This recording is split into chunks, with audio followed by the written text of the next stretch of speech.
In our town, there was this one house that had been abandoned for I think about 2 decades. It was an older place, nestled away in the trees, and after nobody would buy it, everyone just forgot about it. It slowly got covered up by the woods and left to rot. I was always interested in these types of places and loved to explore them. And one random afternoon I had off work, that's exactly what I did. I walked there with a small backpack and a flashlight. Usually I'd go with friends, but this house was so close by and seemed less significant than other places we'd been to, so I didn't bother. The driveway going into the woods was almost completely gone. Grass had grown over the gravel. I marched my way through it, eventually taking my flashlight out so I could see better. The house was deeper into the woods than I'd remembered. I felt like I walked for 5 or 6 minutes before getting there. It was an old wooden home, built before garages were even a thing. I guess it kind of looked like a large 2-story cabin. I walked up to one of the front windows, which was broken, and leaned my head through it. I listened to the inside for 30 seconds to make sure I was alone. Then, after hearing nothing, I went to the front door. The door was unlocked and already slightly cracked open, so I just pushed it wide open and walked in. The inside was decaying all around. Disturbingly, there was still stuff in here from whoever owned it all those years ago. The living room had an old sofa, all torn up and dusty, and there were several picture frames that had fallen off the walls and shattered. I walked through the first floor, looking at all the left behind things, curious about what I'd find out about this place. The floor was small though. After just a minute or two, I went upstairs to the second floor. The stairs were creaky and shaky. I'm surprised they hadn't caved in already.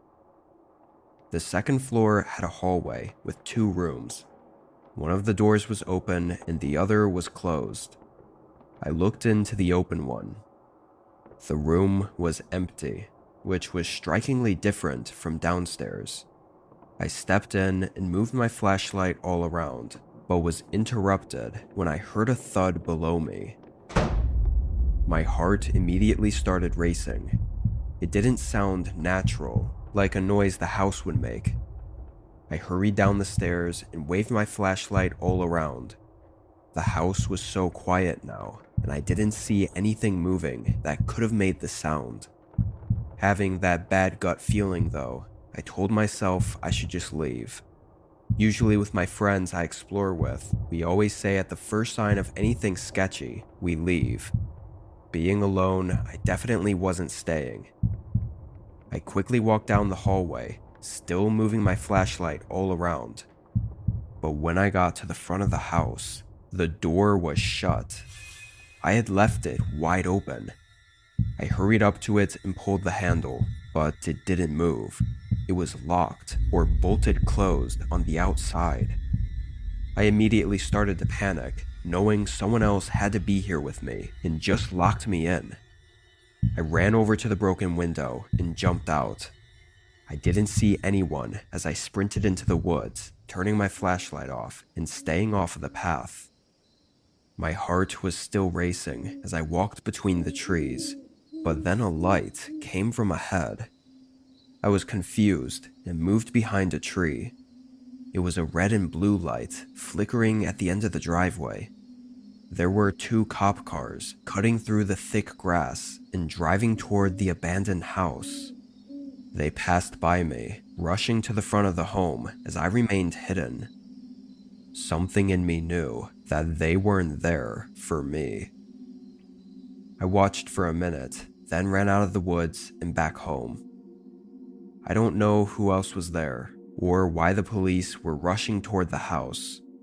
I tried to find out more information on it in the coming weeks, but never found anything released to the public. Whatever was going on in there, or whoever was in there, must have been pretty bad. I'm lucky to be here right now.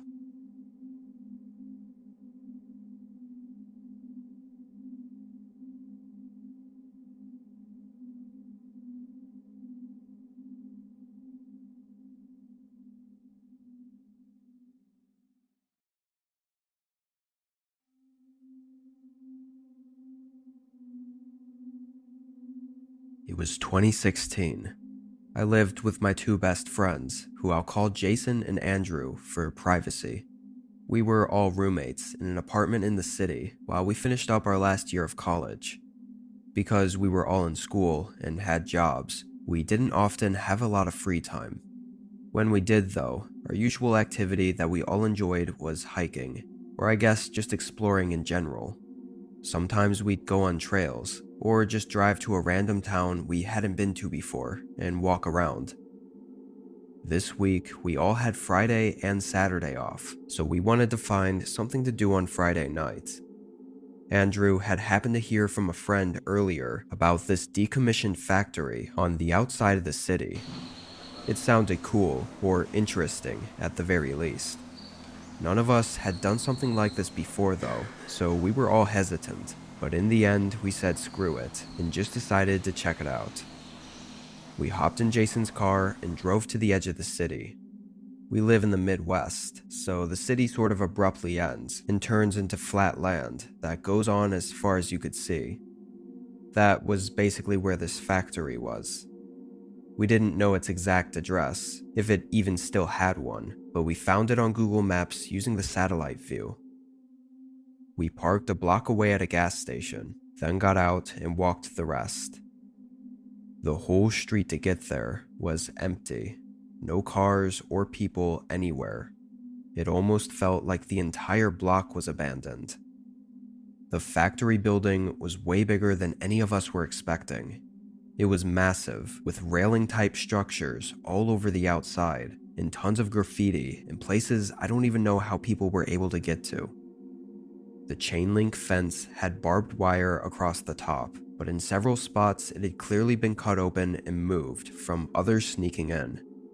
We crawled over and made our way up to the metal door at the front, which was already open.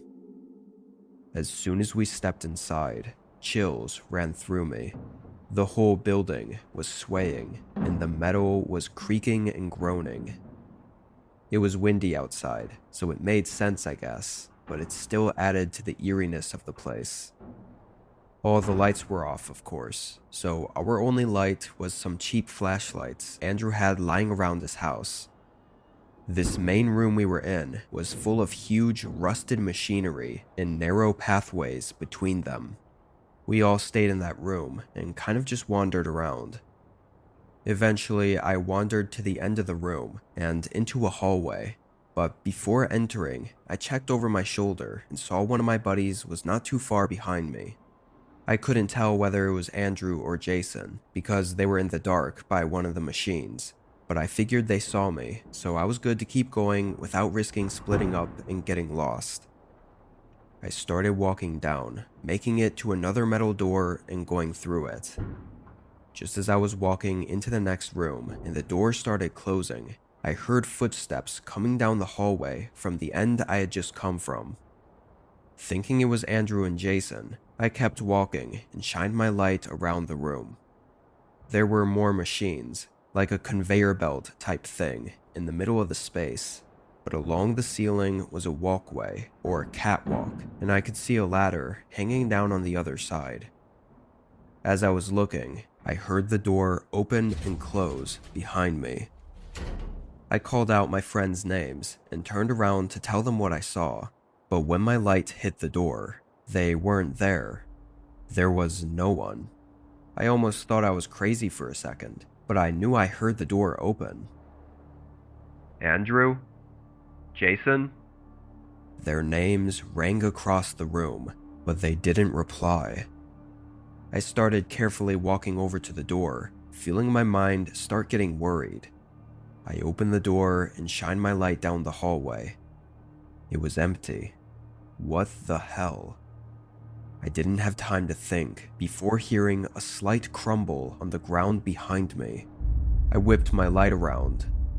Standing maybe 6 or 7 feet from me was some deranged-looking man. He had long hair and a messy beard and these strange, glazed-over eyes. He instantly started sprinting at me, like he was trying to tackle me. I backed into the hallway and slammed the door on him, then sprinted for the other end. I could hear my buddies calling out to me, like they were trying to find me. I ran into the room and yelled at them to leave. We all ran out. We made it to the fence and left. I explained to them what happened on the way back to the car.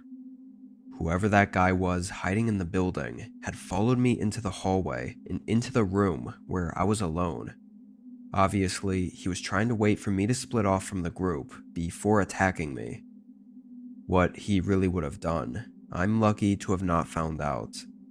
Since then, we haven't tried anything like that again.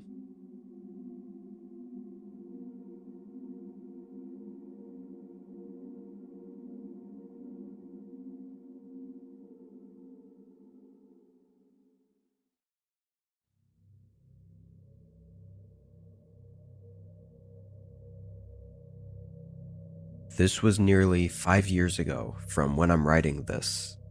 I was in high school at the time, and my best friend was a guy named Colton. We hung out most days after school and just found random places to go to hang out at. Anyway, this was right after our school let out for winter break, so we had a ton of time and nothing to do.